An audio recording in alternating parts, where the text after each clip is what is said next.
Baik.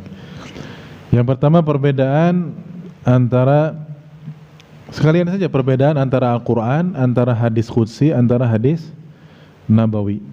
Ya, dibahas memang. Kalau Al-Qur'an tadi kita sudah sampaikan bahwasanya dia adalah firman Allah yang Allah turunkan kepada Nabi Muhammad SAW melalui Jibril, ya, dengan lafaz dan maknanya tanpa ada turut campur dan ikut serta Rasulullah SAW dalam redaksinya, ya. Dan itulah yang ditulis di mushaf-mushaf sampai sekarang, yang dibaca dan dihafalkan sampai kiamat insyaallah. Adapun definisi hadis qudsi itu mirip dengan Al-Qur'an, hanya saja para ulama membedakannya di mana, yaitu marwahun Nabi SAW an rabbihi bil lafzi wal ma'na wa nuqila ilaina ahadan. Hanya saja dari sisi periwayatan, kalau tadi Al-Qur'an itu periwayatannya secara apa? Mutawatir, ya. Artinya mutawatir itu lebih sahih daripada hadis apa? Sahih. Lebih sahih daripada hadis sahih, karena hadis sahih itu bagian dari hadis ahad. Ya, hadis ahad yang terhukumi sahih, hasan dan dhaif atau bahkan maudhu itu hanya berlaku pada hadis apa? Ahad. Nah, Al-Qur'an tidak ada periwayatan ahad. Semuanya apa? Mutawatir. Semuanya apa?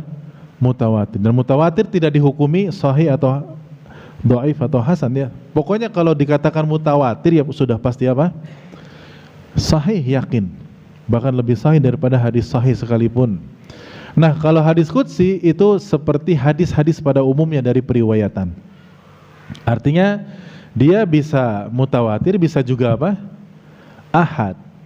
Dan sebagian ulama ada yang mendefinisikan juga bahwasanya hadis qudsi itu lafadznya, redaksinya itu dari Nabi SAW, walaupun maknanya dari siapa? Allah SWT. Jadi di situ ada turut campur Rasulullah dalam merubah-rubah apanya? Redaksinya. Makanya perbedaan yang lain juga di antara perbedaan antara Al-Qur'an dan hadis qudsi, kalau Al-Qur'an itu adalah muta'abbadun bitilawatihi. Al-Qur'an itu kita membacanya adalah ibadah khusus tersendiri.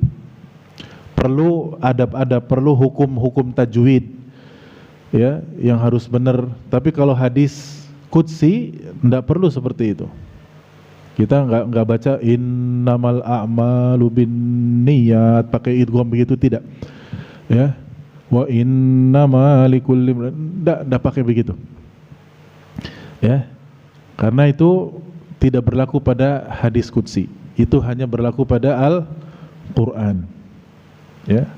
Makanya hadis qudsi ada yang mutawatir, ada yang ahad, dan ahad juga ada yang sahih, ada yang hasan, ada yang apa? Dhaif. Hadis qudsi. Dan ciri-ciri hadis qudsi itu biasanya ada lafaz fima yarwihi an rabbihi azza wa jalla, berdasarkan riwayat Nabi dari Rabbnya azza wa jalla. Kalau ada kata-kata itu berarti hadis apa? Qudsi. Contoh seperti hadis Abu Dzar Al-Ghifari dalam Sahih Muslim, ya, atau dalam Jami' Tirmidzi tentang ya ibadi, ya ibadi, ya, inni haramtu dzulma ala nafsi wa ja'altuhu bainakum muharraman fala tadzalamu. Wahai hamba-hambaku, begitu kata Nabi. Hamba-hambaku di sini maksudnya Nabi mengatasnamakan siapa dalam ucapannya itu? Allah Subhanahu wa taala. Tidak mungkin hamba-hambaku hamba-hamba Nabi, ya. Tidak ada. Ya, tapi itu sabda Nabi dan itu bukan Al-Qur'an. Adapun kalau hadis nabawi, yaitu hadis-hadis Nabi seperti biasa, dan inilah yang mayoritas kita pelajari. Jadi hadis itu kebanyakannya adalah hadis nabawi. Kalau kita bandingkan antara hadis nabawi dengan hadis qudsi, banyakkan hadis apa?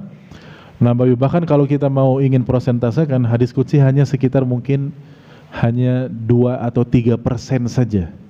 Berarti 98% itu semuanya hadis apa? Hadis nabawi, berupa lafaz dan berupa fi'il, perbuatan beliau sallallahu alaihi wasallam. Dan hadis nabawi inilah yang sering kita artikan apa? Ma'udhifa ila Nabi SAW, segala sesuatu yang disandarkan kepada Nabi SAW berupa 4 hal. Ya, min qaul, sabda beliau, au fi'il, perbuatan beliau, au taqrir, pernyataan beliau, au sifah, atau sifat-sifat beliau berupa sifat khuluqiyah ataupun khalqiyah, sifat fisik beliau ataupun sifat karakter mental beliau sallallahu alaihi wasallam. Itu perbedaan-perbedaan antara Al-Quran, hadis qudsi dengan hadis nabawi.